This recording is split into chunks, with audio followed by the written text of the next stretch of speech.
nom du Seigneur Jésus-Christ et je vous souhaite la bienvenue dans ce moment d'exhortation. Je suis Priscilla Kaninda et c'est avec beaucoup de joie que je me tiens devant vous pour partager la bonne nouvelle, oui, la parole de Dieu. Aujourd'hui, nous continuons avec notre grand thème, le chemin de la croix, mais tout en abordant la seconde partie qui est l'épreuve. Souvenez-vous que lors de la première partie, nous avions parlé de la tentation et nous avions lu dans l'évangile de Matthieu chapitre 4 versets 1 à 11. Puisqu'il s'agit de l'épreuve, lisons donc un autre verset de la Bible et je vous invite tous à vous joindre à moi dans cette lecture. Je lis donc dans l'évangile de Luc chapitre 22 versets 28 à 30. Je lis au nom du Seigneur. Vous êtes ceux qui avez persévéré avec moi dans mes épreuves. C'est pourquoi je dispose du royaume en votre faveur, comme mon Père en a disposé en ma faveur, afin que vous mangiez et buviez à ma table dans mon royaume et que vous soyez assis sur des trônes pour juger les 12 tribus d'Israël. Amen. Avant d'entrer dans le vif du sujet, nous allons d'abord définir l'épreuve. L'épreuve est un obstacle qui s'érige sur notre chemin dans le but de nous affaiblir. Ça peut être la maladie, ou bien l'échec, l'angoisse, la tristesse aussi par rapport à différentes situations difficiles. Comme dans la tentation, Dieu peut aussi permettre à ce que l'épreuve arrive dans nos vies. Il peut permettre à ce que le diable vienne nous éprouver. Comme ce fut le cas de Job. Dieu permet aussi que l'épreuve nous arrive, non pas seulement dans le but d'affermir notre foi, mais aussi de nous rendre victorieux et de nous évaluer aussi par rapport à notre relation avec lui. Nous devons nous poser certaines questions par rapport à l'épreuve. Comment réagir face à l'épreuve? Quelles sont les solutions que nous pouvons apporter? Et comment être vainqueur en tant qu'enfant de Dieu? En effet, l'épreuve n'est pas une situation confortable. Pourquoi? Parce qu'on peut même perdre sa propre vie. Parce que lorsqu'elle vient dans notre vie, elle vient nous affaiblir physiquement, moralement. Elle vient nous stresser, elle vient nous défier, elle vient nous humilier, elle vient nous abaisser. Elle vient nous faire perdre toutes les capacités.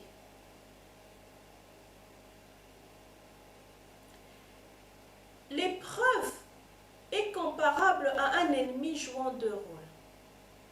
Premièrement, un ennemi invisible qui se manifeste au travers certaines situations dans le but de nous affaiblir physiquement et moralement, tout comme un ennemi visible se manifestant au travers un groupe d'individus ou bien une personne, toujours dans ce même objectif de nous affaiblir physiquement et moralement.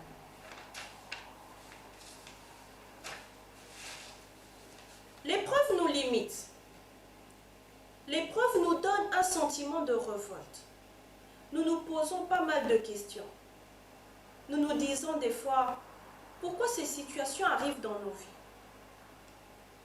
L'épreuve provoque en nous la revanche, la rancune et pas mal de mauvaises choses.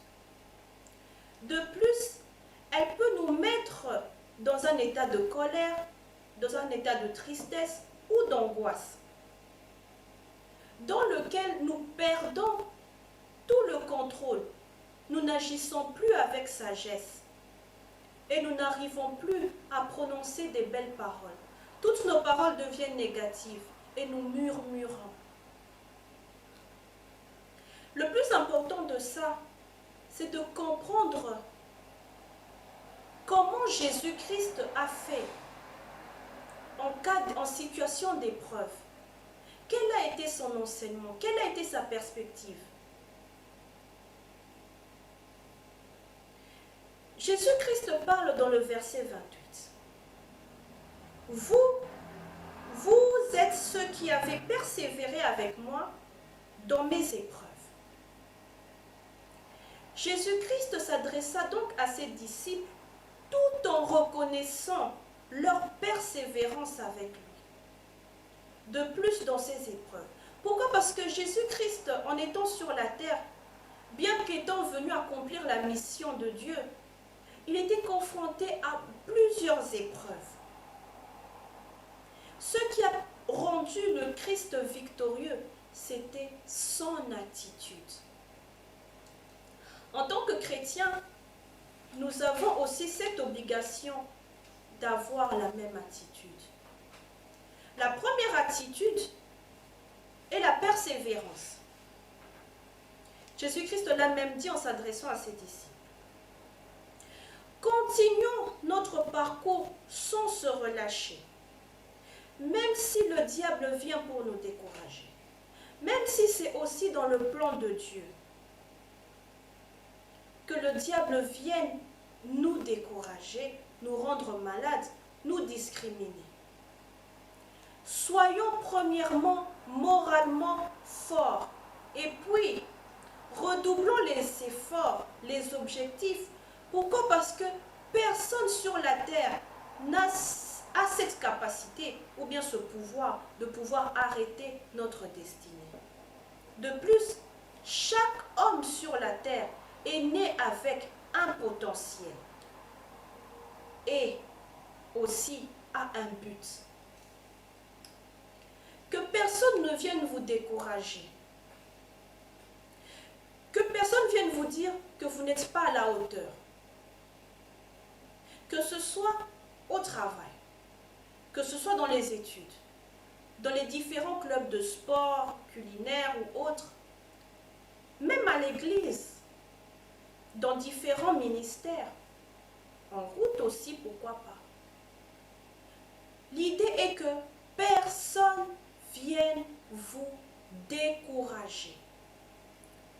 Vous dire que vous ne pouvez pas aller loin, vous dire que vous ne pouvez pas réussir, que vous n'êtes pas compétent, et tant d'autres. Pourquoi? Parce que parmi les situations, parmi les épreuves que nous rencontrons, la plus dangereuse est celle du découragement. Pourquoi? Parce que lorsque vous êtes soumis à cette épreuve, vous pouvez perdre le temps. Le temps que vous pouvez organiser à viser l'excellence, vous le perdez parce que vous regressez dans le découragement. Et vous oubliez qui vous êtes. Que vous avez été créé pour aller de l'avant. Surmontons tous donc cette épreuve de découragement par la persévérance, ainsi que toutes les autres épreuves. Et n'oublions pas qui nous sommes. La deuxième attitude du Christ était la maturité. Ayons un regard positif par rapport aux différentes épreuves que nous rencontrons dans nos vies. La Bible nous dit dans 2 Corinthiens chapitre 12, verset 10, « C'est pourquoi je me plais dans les faiblesses, dans les outrages, dans les calamités, dans les persécutions, dans les détresses, pour Christ, car quand je suis faible, c'est alors que je suis fort. » Lorsque Dieu remarque que nous affichons une attitude de supériorité par rapport aux situations auxquelles nous sommes confrontés, il n'hésite pas de déverser sa faveur sur nous. Nous sommes plus que victorieux, nous sommes revêtus de cette autorité en Christ et il nous fait le privilège d'être comptés parmi les siens. Il le dit même dans le verset 28 et 29 et 30. « C'est pourquoi je dispose du royaume en votre faveur, comme mon Père en a disposé en ma faveur, afin que vous mangiez et buvez à ma table dans mon royaume et que vous soyez assis sur des trônes pour juger les 12 tribus d'Israël. Bien-aimés, réagissons donc face à l'épreuve avec la persévérance et la maturité. Associons Dieu dans tout ce que nous faisons, car il est la solution parfaite face à nos difficultés. Quel que soit le niveau d'obstacle que l'on rencontre, qui se met sur nos chemins, apprenons à prier, apprenons à lire, à méditer la parole de Dieu. Dans nos prières, n'hésitons pas de faire appel au Saint-Esprit.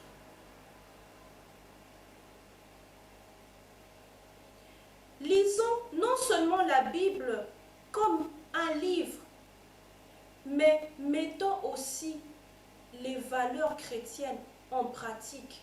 Lorsque nous lisons, nous apprenons, et c'est pour exercer cela et le mettre en pratique. C'est face à l'épreuve qu'on arrive à nous à évaluer notre relation avec Dieu, mais aussi à nous évaluer nous-mêmes. Que Dieu bénisse sa parole et je vous invite à prier ensemble avec moi. Seigneur Dieu Tout-Puissant, Dieu d'amour, Dieu de paix, nous te bénissons pour ce message. Nous savons que dans notre vie de chaque jour, nous sommes confrontés à différentes épreuves, différentes formes d'épreuves. Mais nous savons que en toi et par l'aide du Saint-Esprit, nous avons la victoire. Pardonne-nous nos murmures, notre attitude qui ne t'a pas honoré dans ces situations d'épreuve. Lave-nous par ton sang et aide-nous par l'aide du Saint-Esprit à persévérer, à voir notre futur radieux, plein d'avenir, plein d'espoir, et à avoir une attitude de maturité qui va nous aider à réagir avec beaucoup de sagesse face à ces différentes épreuves. Nous nous soumettons à toi et en ton nom, nous éloignons au nom de Jésus-Christ toute situation d'obstacle qui viennent s'ériger sur notre chemin. Nous les chassons et nous disons que ça n'a aucune place dans nos vies, dans le nom de Jésus-Christ de Nazareth. Car en toi, nous avons la victoire. Nous te disons merci et que l'honneur, la louange et la gloire te reviennent au siècle des siècles. Amen. Amen, amen, amen. Bien-aimés, je vous remercie pour le temps que vous aviez consacré dans ce moment d'exhortation, de partage. J'espère qu'il vous a été utile, que vous avez appris quelque chose et que vous pouvez aussi partager avec les autres. Que Dieu vous bénisse. Je vous souhaite une très bonne continuité de la semaine. Que la paix de Dieu soit dans vos maisons, dans vos cœurs, dans vos pensées. Que cette parole ne s'éloigne pas de vous, qu'elle soit couverte par le sang de Jésus. Que Dieu vous bénisse abondamment et au revoir.